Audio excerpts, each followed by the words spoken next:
Hello, everyone. My name is Kathryn Schneider, and I am in the Art History Master's program here at TCU. Thank you for joining our session this evening. I'm joined by my fellow classmate, Emma Thompson, who's managing our technology this evening. Thank you, Emma.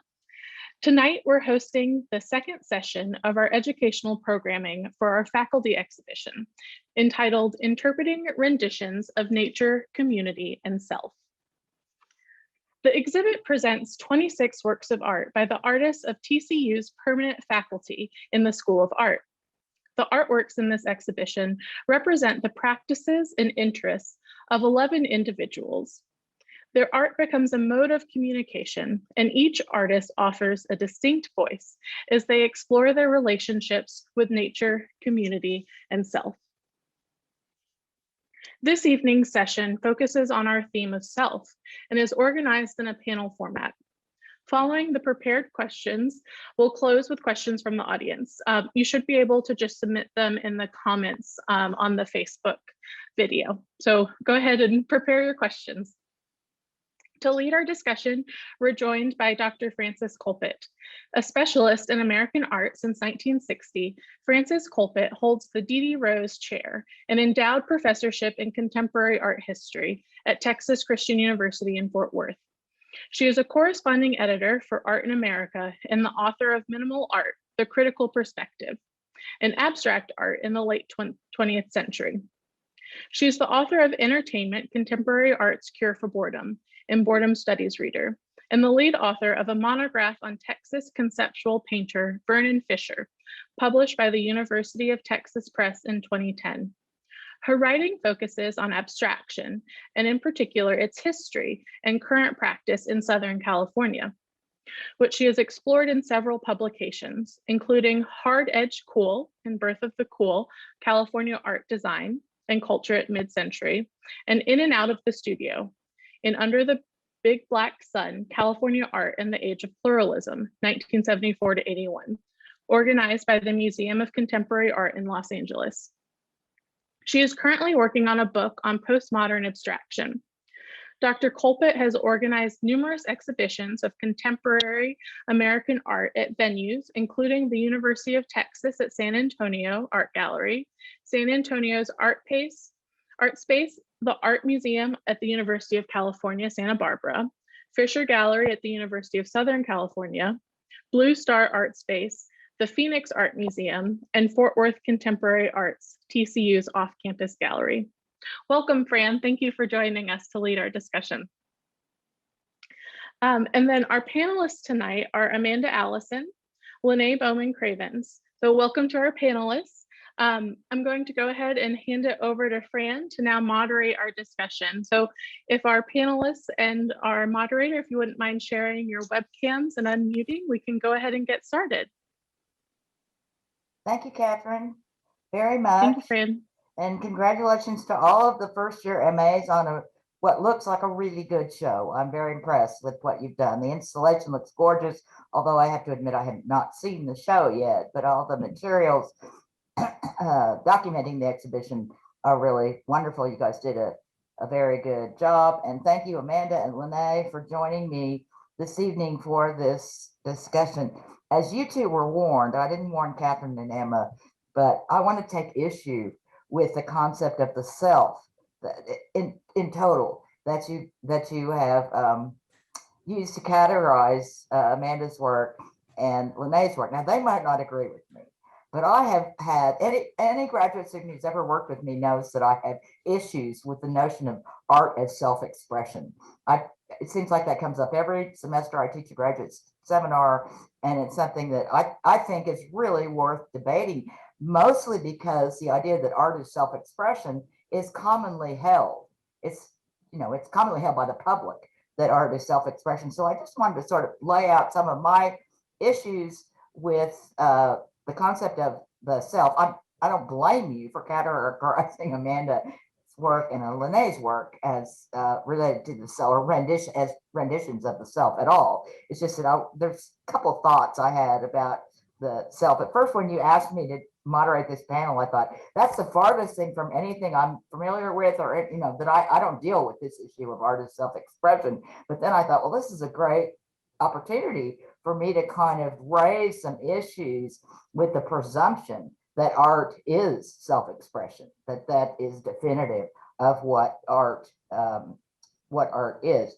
The notion that art is self-expression assumes, first of all, that the self is a singular, self-contained entity, that there is a self existing within us that is a thing, an entity, and one thing. Philosophers refer to this as the monad, which is kind of a goofy word, M-O-N-A-D, but the monad implies a sort of bounded, discrete self existing with each one of us.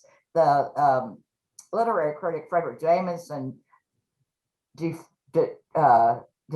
or defines the self as monadic, as singular, a monad, right?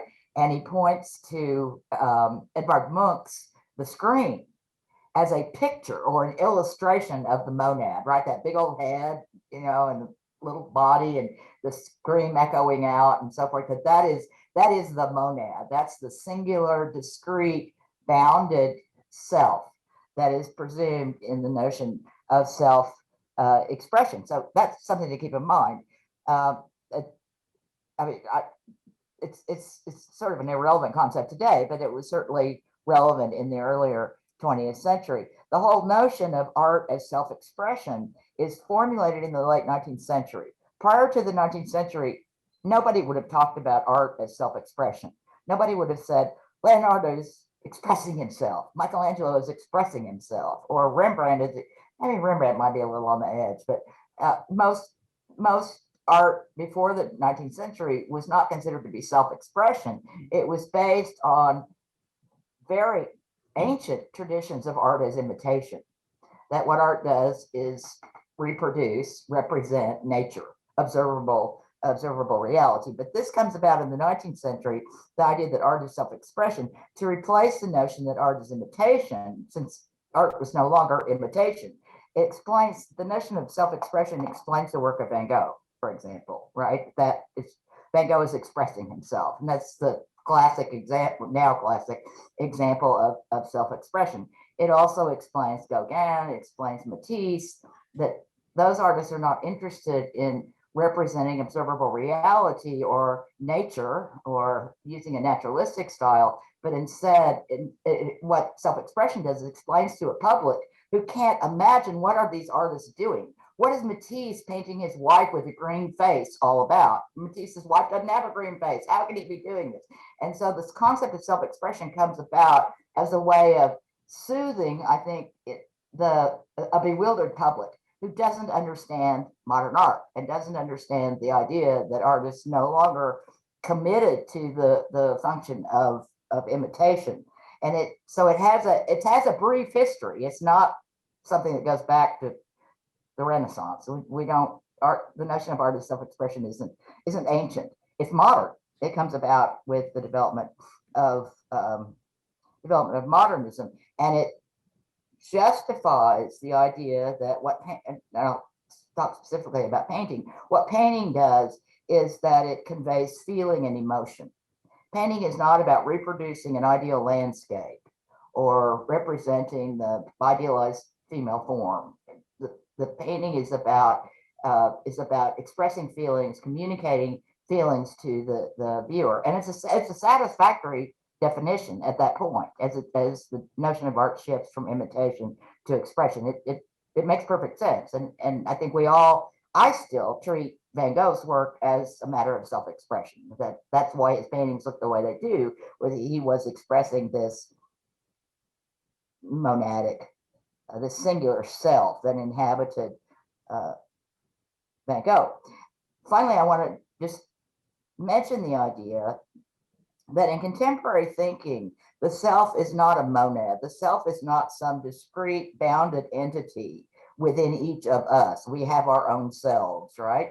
But rather, contemporary thinking thinks that the self is constructed, or one's identity is constructed through social interaction. Judith Butler, for example, thinks of the expression of self as a performative expression, that how you perform in society defines your identity. It's not something, as in Christian theology, that's given beforehand, right? And Christians believe that there is a self, a spirit, a soul, and that kind of thing. But more contemporary thinking doesn't think that there's something resting within us that, regardless of our identity in society and our interactions with people, our parents, and so forth, that it's something that that develops, our self develops in our social interactions.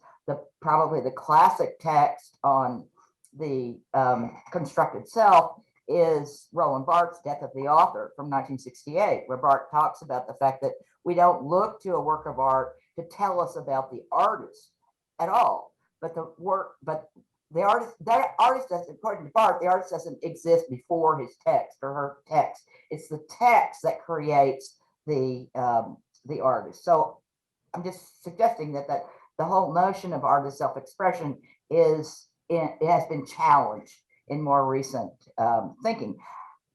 Given those, and those are kind of personal issues I have with the concept of self-expression, which I think is fraught. I think it's a much too simplistic way of thinking about what art making is all about. So given my caveats, I want to ask Lynné and Amanda, just what is the self? That if you agree with the categorization that the curators have given to you, right? Amanda and Lynné are both described as artists who are rendering the self in their works.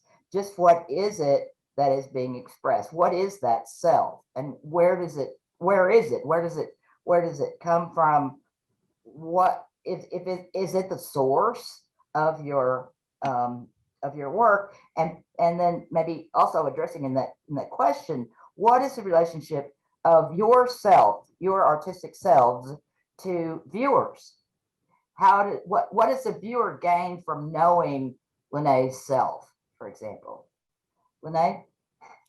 Sure, I can start. I think I think I fit into the self category. I think that itself is so broad in a way, it can encompass quite a lot of different work. And there's even other artists in the show that I think, based on how you look at the work, they are talking about their personal experiences in a lot of ways. So they could have ended up in this category as well. But, for me, it's kind of, when I first started my career doing photography, I was really interested in portraiture and the idea of capturing the likeness of somebody and kind of having their identity and their personality come out of the photo.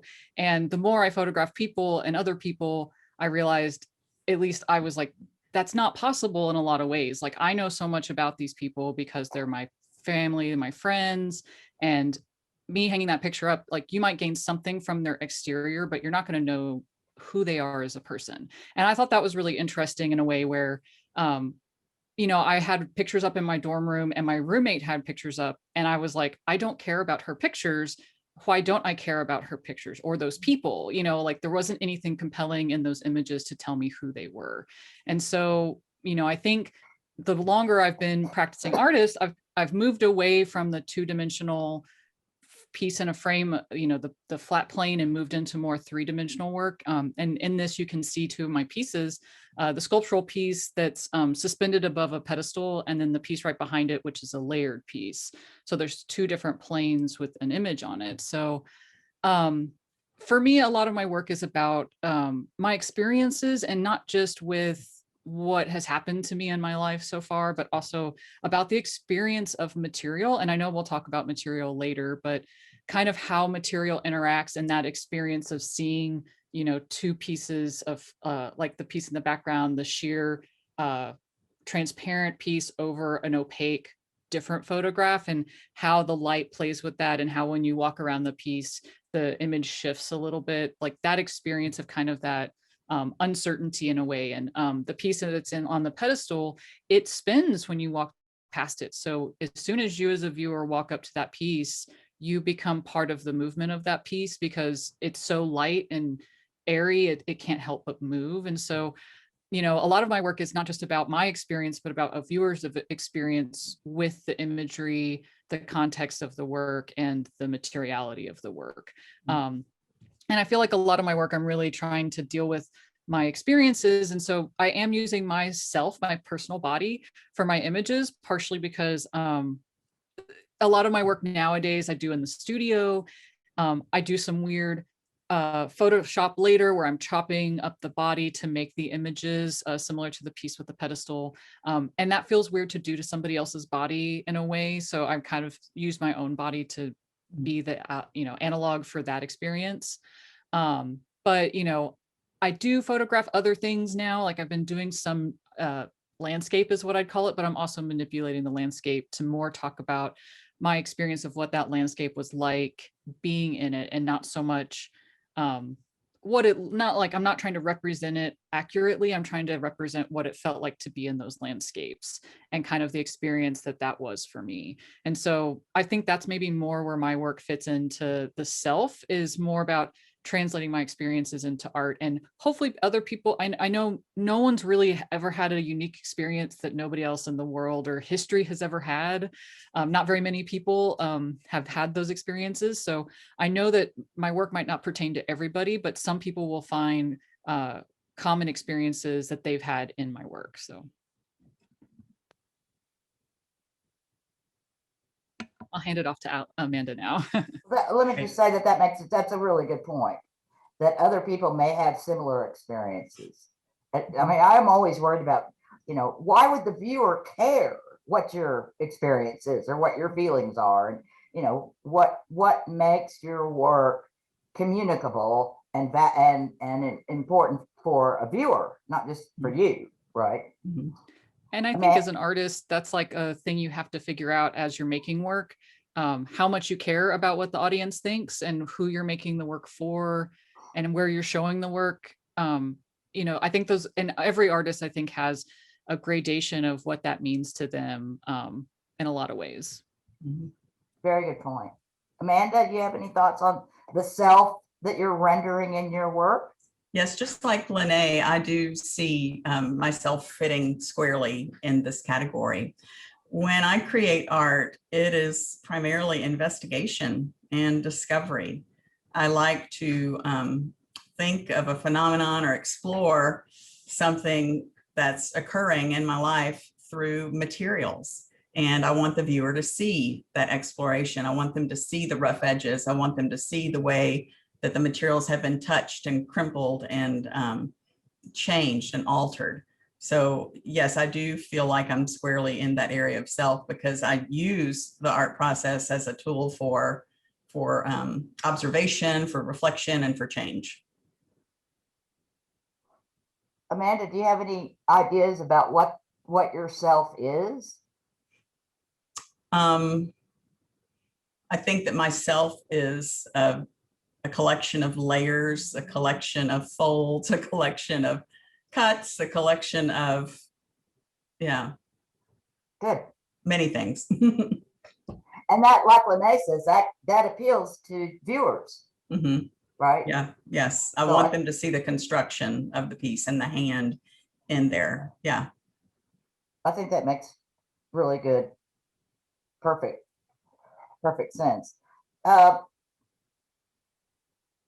I'm really interested, especially in your work, in Amanda's and Lynné's work, out of the, you know, compared to the other artists in the exhibition, the other faculty of artists.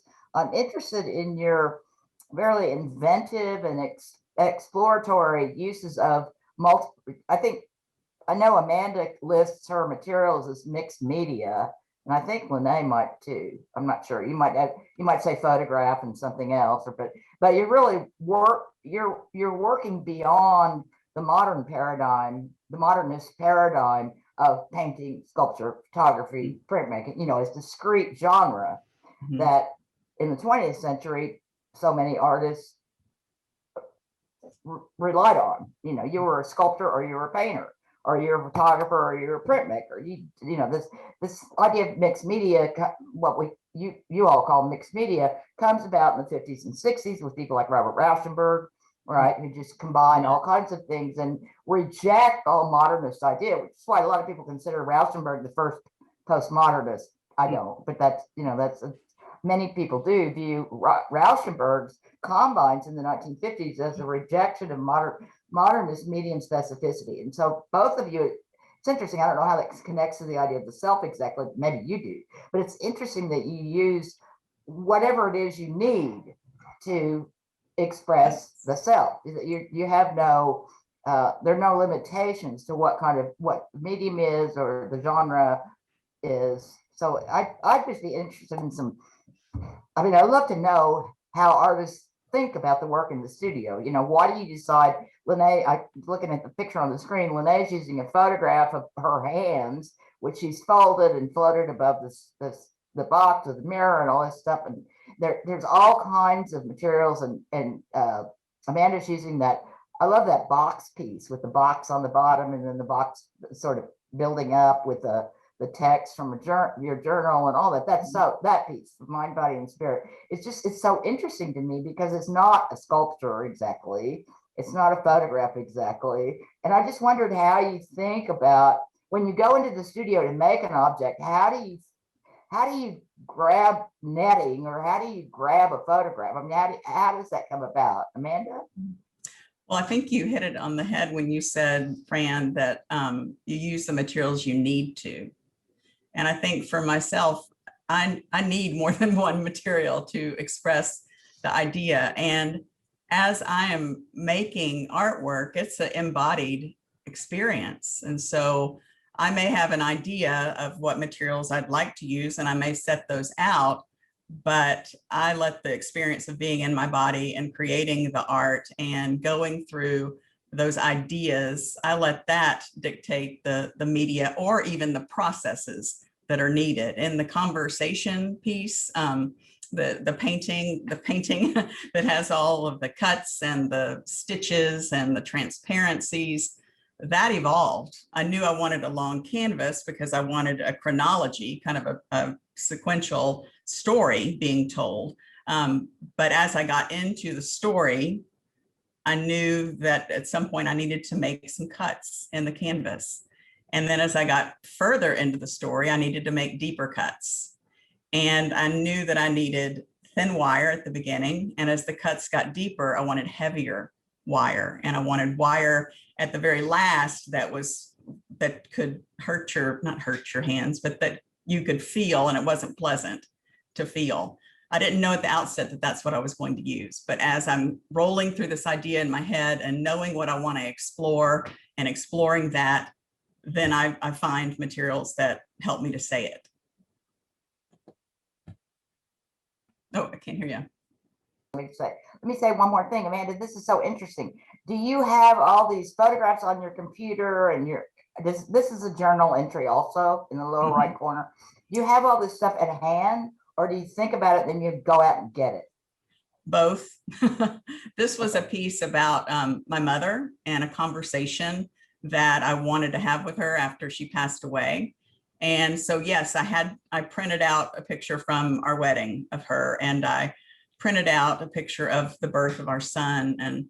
But other things I went back and found. And the idea that it was a conversation, the song Father and Son by Cat Stevens came into my mind. And so I wrote that song and then made a transparency of it. And I let that be some of the back text because I felt like it rooted that idea of a conversation. If you know the song, the dad is giving counsel to the son. And I just felt like that wasn't planned, but that was something that was needed to make the work a more thorough investigation. So it evolves over a period of time.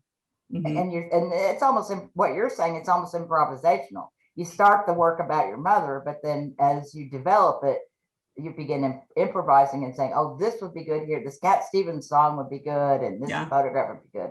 Yeah. Mm-hmm. What about you, Lynné? Your work looks very different from Amanda's, but it's also appropriating. Amanda's not quite as much appropriating, but you're appropriating from a variety of sources and combining them. Yeah, it depends on the work as well.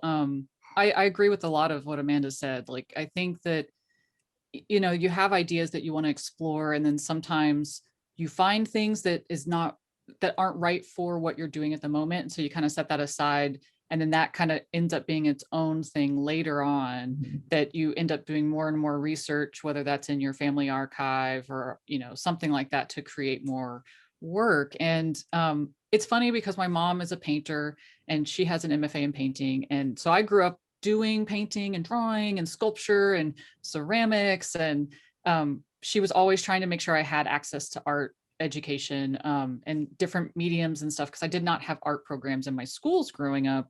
So she was always trying to get me to do those things. And I think, you know, I'd find things I really liked about certain techniques. And, you know, I remember going into photography in college and being like, this is the medium I think I can actually say something in, instead of just replicating work, like replicating things I see in the world. And I can actually say something that's more original to me.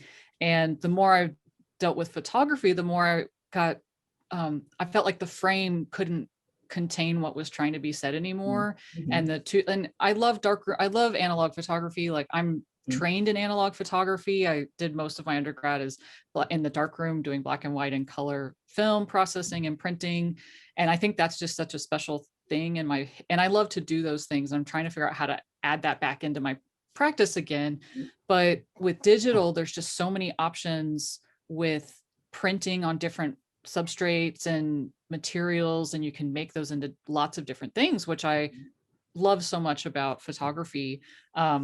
And I think for me, when I approach a series, I usually, that's why I always say I'm a photographer, even though I'm a photographer a lot of times, because I approach things as an image maker from the photography aspect. And I usually start with an image that is a photograph. So either it's something I've made in the past, I want to photograph in the future, something I found, like with the image you see on the screen. This is the image in the front is from my family archive. That's me and my dad in the kitchen of the house I grew up in. And so that was actually, I think I found that for a different body of work I was working on about my grandfather, and kind of was like, I kept enjoying these photos. And I kind of just was like, oh, I love all these images, and kind of had them in the back of my head. And then when my father passed away, my mom wanted to move out of that house. And so we were remodeling it to get it ready to rent, which we never remodeled our house growing up. Like, we lived in that house. My parents have lived in that house since 1980. And so it had the original carpets and the color of the kitchen cabinets and the wallpaper, and we never remodeled. And so having to, you know, repaint things, replace the carpet, change the floor to tile, like, the house just looks so different. And that was such a thing where I was like, those photographs I found are in that house. Like, every photograph is in that house, because we never moved when I was growing up.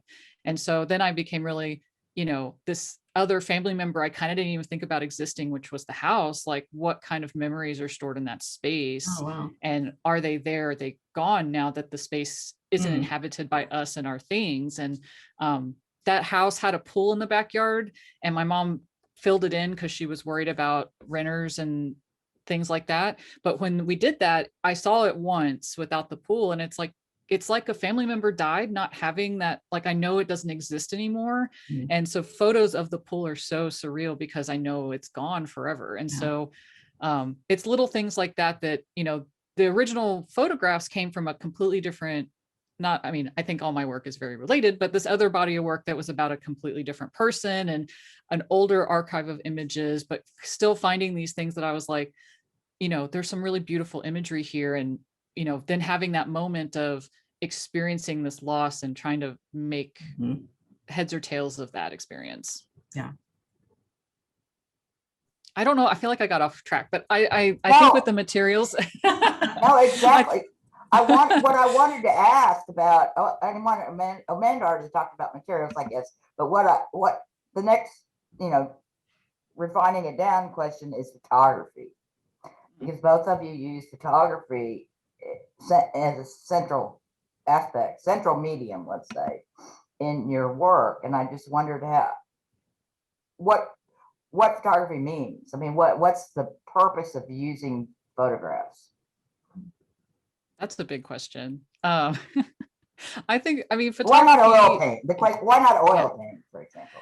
Well, yeah, I mean, I think for me, it was my skill in drawing. Like, I mean, I was good at drawing and painting, but I just wasn't able to kind of get to where I wanted to be skill wise. And so when I found photography, it was just like the lights clicked on and I was like, that's the thing I'm going to do. But you know, now that I've been in photography for so long and knowing the history and the theory behind, you know, not the theory, but theories behind photography, I find that invigorates a lot of the things about, you know, the quote unquote truth of a photograph and how it's not even true. And, you know, to reference Roland Barthes again and Camera Lucida, like talking about the self and, you know, you are what you're trying to portray to the camera. You are who the photographer's trying to make you out to be. And then you are who the viewer of the photograph is making you out to be. So there's three selves in the subject of a photograph even. And so, you know, I find that really interesting in how there is no truth to a photograph because you know, you just can't get the whole truth into an image or a video or anything almost. So I think that it's like a tool like painting where, you know, the more you deal with it, the more you realize you have so much control over how that image is perceived. And that's one reason I like the physicality of the work is I can take this static 2D image that, you know, people think is true. And I think that's one thing learning Photoshop has really taught me is nothing you see on Instagram or magazines, or it's like, it's Photoshop. Like I could do that if I wanted to, but you know, it's this idealized version of what a human was supposed to look like. And, you know, I think that sometimes like with my art, I look at how to distort that in a way that's that's more obvious than something like, you know, Photoshop, but how it kind of makes you feel about the distorted human body, depending on the work. So like with this piece, this was a portrait of myself that is distorted because of the folding of the paper that the image was printed on. And so you see parts of the paper, you don't see parts of the face because it's hidden underneath a fold, it's been twisted. It's hard to make out what is what in some of the parts of the image. And there's an uncomfortableness to that I was really going for with that body of work. And so, you know, the image for me, it's not just about my skill. Like I was good at drawing enough that I could have continued to go down that route. Don't ask me to draw anything now. It's a stick figure for sure. But, you know, I think that it just there's something about this idea of making an image and the quality of like, I don't know, like being in that dark room, I was so seduced by the black and white process. It's hard to kind of answer in a way because it just was it called me. But again, like I'm always using fabric, I'm using paper, the handmade papers, mirrors, but I always try and bring the photograph back into that, probably because I'm a sadist and it's hard to get an image printed on a mirror, but you know, you know, it's little things like that it's that experience of having something that's supposed to be two-dimensional and flat in front of you, and it's not any of those things anymore. Yeah. You know what's most interesting to what you just said is that photography can lie. I mean, you can make photography do in Photoshop whatever you want it to do. And that's one of the things that you value about photography is that you can shift it and change it, and you know, that you can make it fictional. And when you think about the invention of photography in the early 19th century, the one thing we admired, I wasn't there in the early 19th century, but one of the things that was admired about photography was it told the truth, right? That photography was representing things, not necessarily exactly as they are, but representing things, observable reality, which in my business, my concerns was the liberating moment for painters, right? The painters can go off and paint blue trees and yellow grass and, you know, green faces and all this kind of thing, because photography's responsibility is to represent observable reality. And now what you're saying with digital, well, you could have done it in darkroom, but especially digital photography is that it frees you photographers from that very requirement to tell the truth. Yeah, and you have questions in the early 20th century around the truth of a photograph, and you know, making composite images in the darkroom that are fictional, and using it in a way, even like the, you know, going back to Kaylee Appleton's work, and she's talking about these photographic backdrops, that she makes work based on these photographic backdrops, but that's a false thing where it's like you have a photographic backdrop that you're supposed to stand in front of, and it looks like you're in front of this waterfall or this mountain, but you're in a lighting studio at Sears. And it's just little things like that, that, you know, even that family portrait. And I think Kaylee's referencing that some in her work, just she's talking about nature and this, you know, simulacrum of nature in the history of photography. But you know, it's really interesting to me that it's this falseness, and that conversation has been around photography for almost the entire time photography's been around. So, but there's this falseness that everyone thinks it's true, and it's not.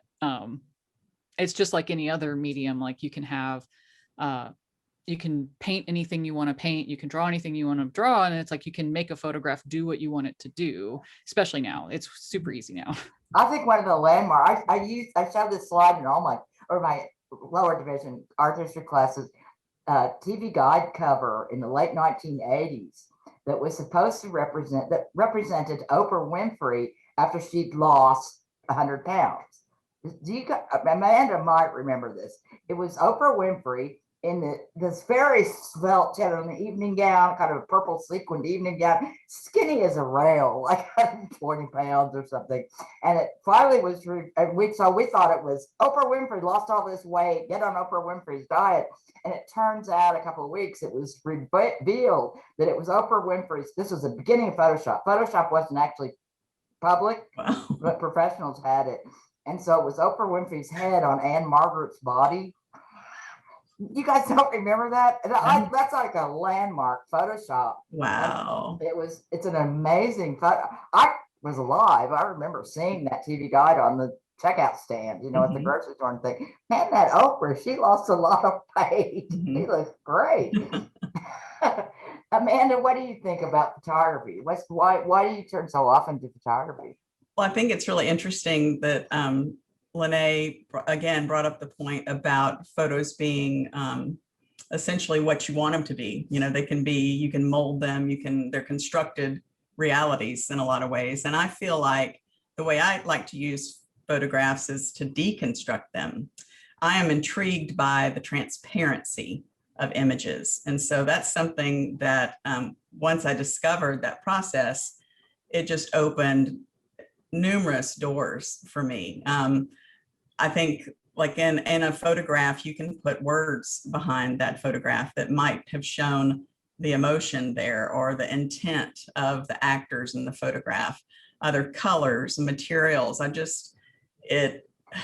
Photographs with transparencies and layering, I think, reveal the bones of something, or can reveal to you the bones of something. So in a lot of these pieces, I have layered pictures, and the first piece, or the first image on the bottom left, is half of my husband's face, and then a transparency of half of my face, and then behind that, a picture of my mother and I at my wedding, and then some words. So I was trying to communicate this idea of a union, a marriage union, and then the loss, and then so I could not have just said that with one painted image. I needed to explore the layers behind everything. And when I got to the picture of my son and I, it wouldn't have been sufficient for me to just put a picture on something and have it kind of disappear, have it be oversaturated. I wanted that to be primary. And so I cut the canvas and then inserted the transparency so that that piece would be the focal point, and also just illuminated. I love what transparencies bring to the photographic process and mixed media. And so what you're doing, Amanda, is really thinking about the subject matter of the photo represented in the photographs. Lynné seems, I'm generalizing, but Lynné seems interested in the process, in the darkroom, the process, that what photography technically can do. And you're thinking about the subjects of the photographs, which is an interesting distinction, between the two of you, still rooted in the idea of self-expression, but it comes about in a very different kind of way. Are you all using just digital photography these days? It depends on the work. I think that a lot of it's been transferred. A lot of my work gets transferred to digital just for convenience, and access to dark rooms is an issue.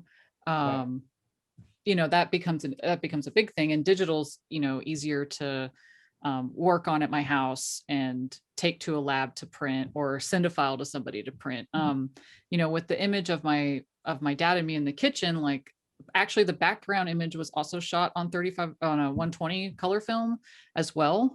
So the front image is an appropriated family photo that we just had the print from, but it's 35 millimeter print that I reproduced to be on this acetate. But when I rephotographed the house, because all the original images were on film, I decided I wanted to photograph the house on film as well. So that image was shot on film. That's why it's a square format. But I scanned the film and reproduced. So the images in the gallery, both of those are digital prints of analog film. So you started with film. I mean, you had film I did. camera and took Yes. pictures in film camera. That's Yes. interesting. What about you, Amanda? My images are primarily digital, but on the there are some instances where I use real photographs. Like in this piece, the Mind, Body, Spirit, there's a side that you cannot see that has an actual photo on it, like an old, I'm not even sure what kind of photo it is, but it's like 2 inches square. It's a tiny little kind of harder photo from my family. And so that's on there. So at times I do like to use real photographs from scrapbooks, and I like to alter them as well. I like to try to block out some of them with fixative and go back and take bleach to some of the areas to scratch them. And there's a scratched photo in this piece as well. So I like both. It sounds like the 2-inch square photograph that we can't see in this slide, but that may be a contact print from 2-inch negatives, maybe. I'm not sure. I mean, I can't imagine why anybody would print a 2-inch square foot. Unless it's a passport photograph, right? Or yeah, like no, that. it was a family photograph, and it felt thick, like almost like illustration board. Not quite that thick, but yeah, that's what it feels like. So well, that's really interesting. So Lynné is using negatives or positives, right? But not prints so much as you're using, in some cases, actual prints. Yeah. But plus digital images on your computer and that kind of thing. But the actual hard copy or whatever we call photographs, a thing. Yeah. That we don't, that hardly exists these days, right? Because it comes out of our printer. It's not developed in the lab like photographs used to be. That's fascinating. A really interesting distinction between technical distinctions between the works, and really I'm sure other issues might come up here. Where are we? 6 o'clock and 12 minutes. One of the questions that I had, or one of the issues that I saw in comparing your works, was the use of the palimpsest, the kind of overlaying and erasure of image on text on image on text and image on text, which is kind of common in especially contemporary art, but modern art to some extent uses the idea of the palimpsest. Or my goodness, again, I don't know why I keep bringing up Leonardo, but you know, some of Leonardo's sketchbooks are palimpsests, where he's drawn something and he's drawn over it and then written text over top of it and erased it and you know. So that idea of overlay and developing kind of temporal, not developing temporal, but creating a temporal development through time seems so relevant to both of you. Not in every work, but in many works. I'm thinking particularly of Amanda's use of the written text, of especially of the journal and your journal entries. But I guess what you're telling me is that the Cat Stevens lyrics were also handwritten. Yes, but that's not you. I mean, you wrote it, but right, but it's not your work. No. So what do you think of? I mean, obviously you're both using that, and Lynné's kitchen is very much the palimpsest. It's very much creating by overlaying an image from when you were a little girl. That would have been the 1980s, late 1980s, something like that, right? And the kitchen as it looked then or now or what, whatever, but you're creating this historical temporal document through the overlay. That fascinates me. And I don't know how we can relate it back to the idea of the self, but it certainly is an interesting kind of approach, this idea of palimpsest. Yeah, I Thoughts? mean, with this piece in particular, you know, I used a technique called rephotography. I wouldn't even know if it's a technique, but Dick Lane uses it in the 2 photographs of his that are in the show as well, where he's taken an image. There's one that he talked about last panel where it's an image from his family archive and superimposed it over an image he took in, I believe he said New Mexico, or and so, but that's not where that building happened to be. He just saw a lot of similarities in those landscapes and kind of tying his history to the landscape in New Mexico. And so, you know, thinking about kind of that similar, and there's a lot of photographers that do that where they take famous Ansel Adams photographs and go back to those same national parks and rephotograph them. And Mark Klett's a really big photographer who did landscape rephotography. And that kind of talks about a history of the land in a lot of ways. And it's really known with landscape, talking about like the change in the landscape and this time where, you know, development has happened, or, you know, with climate change, things have gone away or shown up and things like that. Here I'm kind of doing it on a very like micro scale where it's just my house. And so it's not a space that people would necessarily be familiar with, but trying to kind of use that nostalgia of the family archive and that vernacular of like a family photograph in a way that people are familiar with, kind of how those look. I think most people have shoeboxes under the bed full of photographs from the 80s and 90s and way before that, and kind of what those objects mean, and then trying to tie that to a time that was present when this image was, like the present when this image was made. But that's one reason I wanted to layer them, and not just on one print, like Dick's are on one image. This is like, it has this acetate that's a few inches in front of the back piece.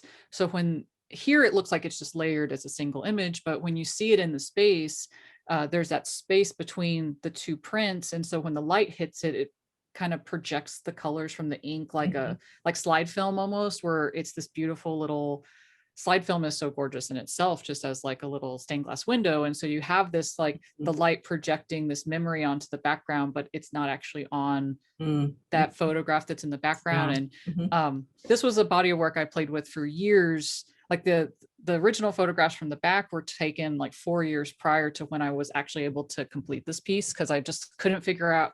I was like, do you actually project it with a projector? And so that's kind of one of those pieces where the physicality of it came so much later because I had to play with it. But yeah, like memories played a big part in my work. And even in, you know, pieces where memories maybe not as obvious by using appropriated imagery, but thinking of that time and how memory is so weird as far as the passage of time, and our memories are so distorted. And it's there's something where it's like, if you remember something, you distort the memory even further. So there's, you know, precious memories that you maybe don't want to remember as much because you don't want to distort them so that they're not what they used to, what they actually are. And so at least I have that where I'm like, I love this memory, and I'm like, I try not to reference it too much so I don't ruin it over time in a way.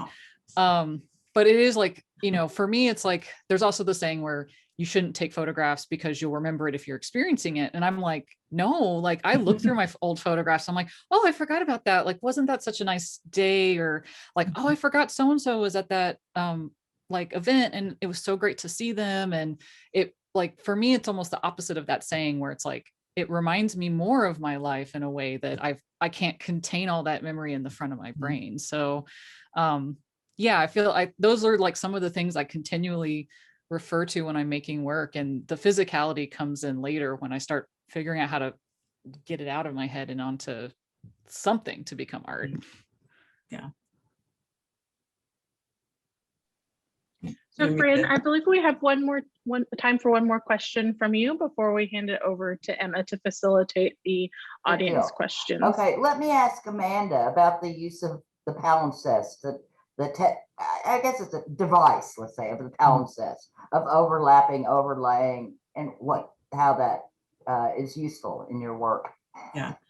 Fran, it's part of the investigation. Again, it's part of the detective work. It's one image. What does this tell me about loss? And then what comes to my mind next when I'm thinking about that loss or that idea or that concept.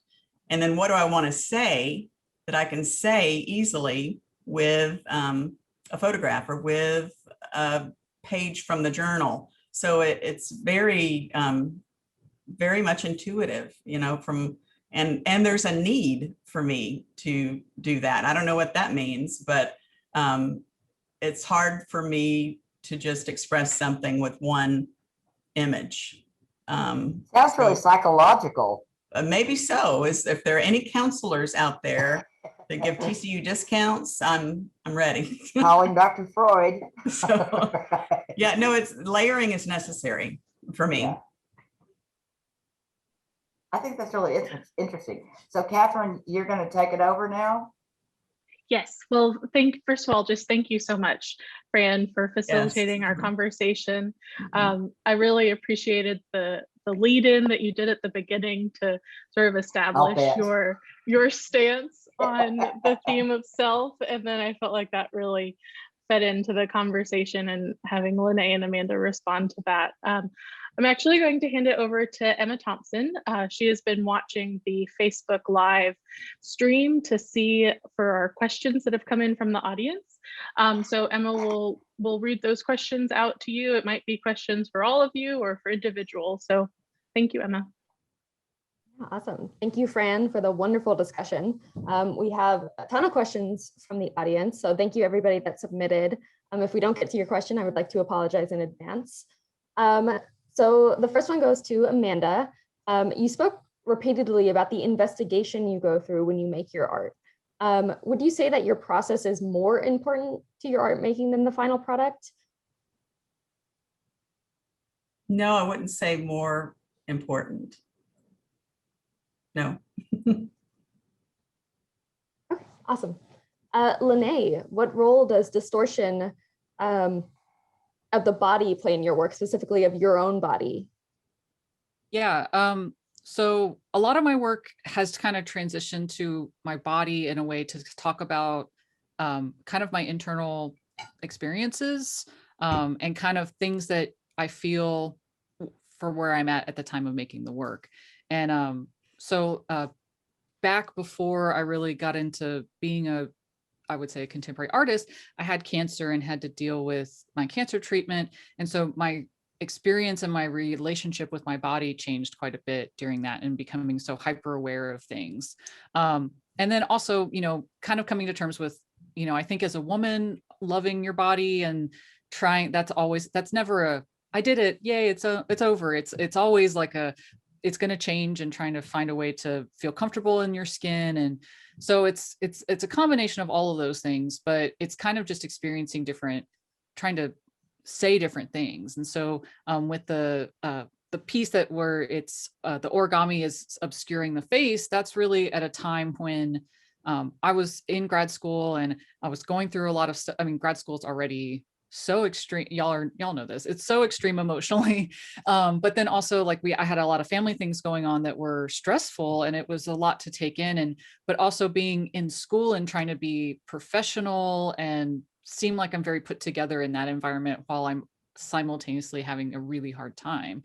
And so with these pieces, the original photographs are me making very upset faces, crying almost, angry, screaming, and then I'm folding them so that you don't get to see that part of me. And so you really just see this very organized frame, right? But the face is not a face anymore in a way. And it's so you still see that like uncomfortableness that's there. And a lot, since most of my work is based around me, I'm using my own body to kind of do those things. And then with like the piece that's hovering above the mirror, I'm bringing in different body parts that I'm interested in exploring further. So hands and eyes ended up being the main pieces I use for this body of work. So all the sculptures from this have hands and eyes. And so it's kind of just like, this was more formal in a way, where I was taking these things and making formations and then using the physical shape of the piece along with the mirror, which is like another plane. And I was really interested in kind of playing more physically with the materials, and then using the body as a way to kind of talk about, I was being pulled in a lot of directions at this time and had on many hats as far as like my jobs and how that's kind of, I'm a lot of things to a lot of different people. And so that's where a lot of this work came in. Awesome. Thank you so much. Amanda, did you ever wear your Untitled mask? Well, the mask is actually my face. So I've used plaster strips to make an actual mold of my face, but no, I've never worn it like at a masquerade ball or anything. But there is something, as I was making it, there was something really important about it being my face. And as I started working on it, one of the first things that I did was I touched the lips on the mask. And in doing that, I felt it in my body. I felt something different happen. And I felt like I just felt like I really didn't even make a plan, or it was just an immediate release out into what the mask needed to be. I didn't hesitate after touching the lip. And so I think that's something that I'm just now discovering about my art making, is that the touch is really important, and materials and what they do when you transform them has a bodily, can have a bodily influence, a bodily transaction, a back and forth. And one other quick example that I'll give is the 3-box sculpture. On the very bottom of that sculpture, that box was a black box with a velvet inside. And as I was thinking about my spirit and just the many ways that it manifests, and I cut the box. You can see that I cut the sides of the box, and immediately when I cut it, a sigh came out of me that I wasn't expecting. And so I'm just intrigued by what happens with the body when you're interacting with the work, and that connection between touch and expression and back and forth, mind and body. So no, I've never worn the mask. Awesome. Thank you so much. And this is kind of a question for both of you. The question that everybody wants to know: how has the pandemic changed your art practice? Do you find that you're working more, working less, working differently at all? Go, Lynné. Okay. It's different. I mean, it's different. It's going to affect everything. I think for me, it's more, this is such a unprecedented time that we're living in. And so I haven't had enough time or space to process that. So making art is, I know some people who are just making a lot and that's how they're coping with everything happening. And that's great. I'm not that type of artist. I'm a slow maker. I really like to think about what I'm experiencing and how I can kind of distill that into some pieces that make sense in a gallery space that makes sense for me as well.